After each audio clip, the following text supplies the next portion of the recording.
मन एक ऐसा शब्द है जिसे प्रत्येक व्यक्ति परिचित है। इसे जानते तो सभी हैं, लेकिन इसे ठीक से कोई समझना नहीं चाहता है। पूरी दुनिया में हम आप सभी लोग इसके अनुसार ही चलते हैं। ये मन इतना चालाक होता है कि वह उसके ही जाल में मनुष्य को फंसा देता है।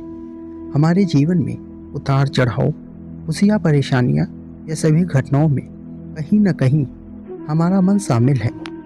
जैसे कि आपने नशा किया और अपने आसपास एक गंदगी का माहौल बनाए रखा, ये सभी चीज़ें आपका मन करवाता है, लेकिन इसका संपूर्ण असर आप पर पड़ता है। आप ही भोगते हैं, आपके जीवन पर पड़ता है। बुद्ध बताते हैं कि जब तक एक व्यक्ति मन से सच्चा नहीं होता, तब तक उसे शांति मिल ही नहीं सकती और हमेशा उनके जीवन में परेशानियां बनी रहती हैं। इसलिए मन से सच्चा होने के लिए मन को समझना होगा, इसके कारणों को जानना होगा। जब आप इसे समझने लगेंगे, जानने लगेंगे, इसके भीतर देखने लगेंगे, तो वह धीरे धीरे शांत हो जाएगा। आपके अंदर विचार कम होते जाएंगे और ये आपके अनुसार काम करने लगेगा। जिस प्रकार एक उग्र कुत्ता को हम जब तक नज़र उठाकर नहीं देखेंगे, तब तक वो भौंकता रहेगा, चिल्लाता रहेगा, हमें डराता रहेगा। लेकिन जैसे जैसे आप उसे देखेंगे, उससे नज़रें मिलाएंगे, तो वो बिल्कुल शांत हो जाएगा और वह आपसे नज़रें भी चुराने लगेगा। फिर वह कुत्ता जिस तरह पहले आप पर हावी था, उसी तरह आप भी उस पर हावी हो जाओगे। वह आपके अनुसार काम करने लगेगा और यही स्थिति हमारे मन के साथ भी होती है। इसलिए मन की ओर देखिए, इसे समझिए।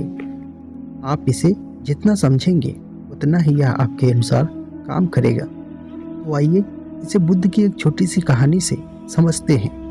एक बार बुद्ध एक नदी के किनारे से जा रहे थे। उस नदी में एक व्यक्ति डुबकी लगा रहा था। उस समय ठंड का मौसम था। ठंड इतनी थी कि कोई भी गर्म पानी से भी नहाना नहीं चाहेगा, लेकिन वह व्यक्ति इतने ठंडे पानी में लगातार डुबकियां लगा रहा था। उस व्यक्ति को देखकर बुद्ध थोड़ा चौंकते हैं और फिर उसको देखने लगते हैं। वह व्यक्ति बार बार नदी के ठंडे पानी में डुबकी लगा रहा था। उसका शरीर ठंड से कांप रहा था, लेकिन वह पूरे दृढ़ संकल्प के साथ बार बार डुबकी लगा रहा था। उस व्यक्ति के लगन को देखकर बुद्ध बड़े हैरान थे और उस व्यक्ति के पास जाकर उससे कहते हैं, बंदे, तुम इतनी ठंड में इस ठंडे पानी में डुबकी क्यों लगा रहे हो? यदि तुम्हें नहाना ही है तो तुम एक ही बार डुबकी लगा सकते हो।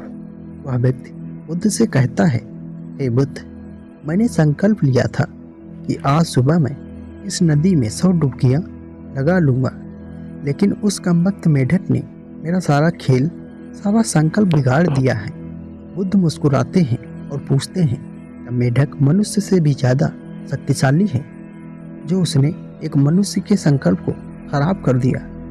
और व्यक्ति बुद्ध से कहता है, शक्तिशाली तो नहीं है, लेकिन अपवित्र तो है। बुद्ध उस व्यक्ति से पूछते हैं, तुम्हें उस मेढक में क्या अपवित्रता नजर आ रही है? व्यक्ति कहता है, मैं यह तो नहीं जानता कि मेढक में क्या अपवित्रता होती है, लेकिन मैं यह अवश्य ही जानता हूँ कि मेढक अपवित्र होते हैं। तो बुद्ध उस व्यक्ति से पूछते हैं कि क्या तुम इस बात को साबित करके दिखा सकते हो कि मेढक अपवित्र होते हैं? वह व्यक्ति बुद्ध से कहता है, मैं साबित तो नहीं कर सकता हूँ, लेकिन मैं जानता हूँ। बुद्ध उस व्यक्ति से फिर से कहते हैं, जिस बात को तुम साबित नहीं कर सकते हो, उसे तुम जान कैसे सकते हो? वह व्यक्ति उनकी बातों को सुनकर आश्चर्यचकित हुआ और बोला, क्षमा कीजिए महात्मा, लेकिन मुझे तो यही बताया गया है। बुद्ध उस व्यक्ति से पूछते हैं, तुम्हें यह सब किसने बताया है? वह कहता है, मेरे गुरु ने। बुद्ध फिर कहते हैं, यह जीवन तुम्हारा है या तुम्हारे गुरु का? वह व्यक्ति उत्तर देता है, हे बुद्ध, यह तो मेरा जीवन है। फिर बुद्ध बोलते हैं, तुम इस अपने जीवन को अपने अनुभव से जियोगे या फिर उस गुरु के अनुभव से? वह व्यक्ति बुद्ध से बोला, हे महात्मन, ये तो मैं अपने अनुभव से जीऊँगा। बुद्ध बोले, तो बताओ ये सत्य क्या है? क्या एक मेढक अपवित्र हो सकता है?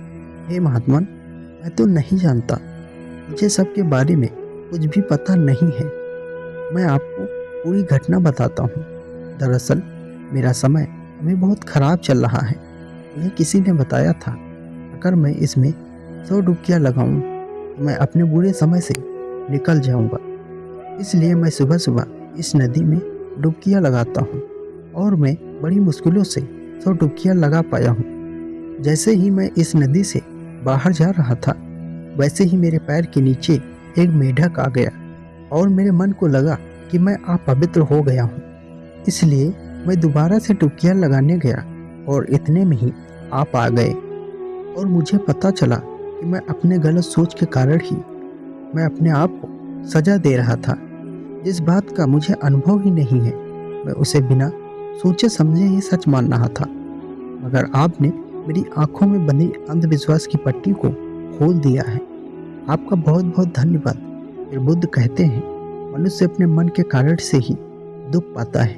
जो चीज़ें अपवित्र हैं उन्हें तो वह अपवित्र नहीं मानते हैं और जो चीज़ें अपवित्र नहीं हैं वह उन्हें अपवित्र मानता है। लोग नशा करते हैं, गलत विचार रखते हैं, एक दूसरे से घृणा का भाव रखते हैं, लेकिन इसे वह अपवित्र नहीं मानते हैं। वो मानते हैं कि कोई जीव जो उनके जीवन में कोई प्रभाव नहीं डालता है उसे वे अपवित्र मानते हैं। यह मनुष्य अंधविश्वासों में जीता है जिसके कारण वह पूरा जीवन जी ही नहीं पाता है। वह व्यक्ति फिर बुद्ध से पूछता है, हे भगवान, सबसे बड़ा अंधविश्वास क्या है?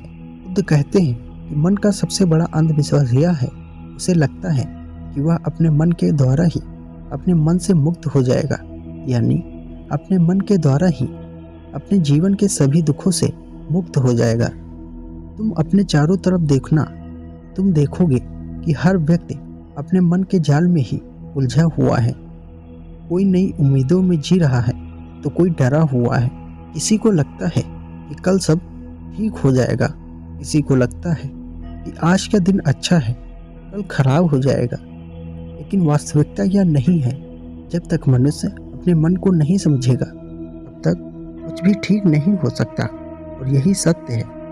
वह व्यक्ति बुद्ध से पूछता है कि तथागत, मन को कैसे समझा जाता है? बुद्ध कहते हैं मन की जागरूकता से और जागरूक हो जाओ।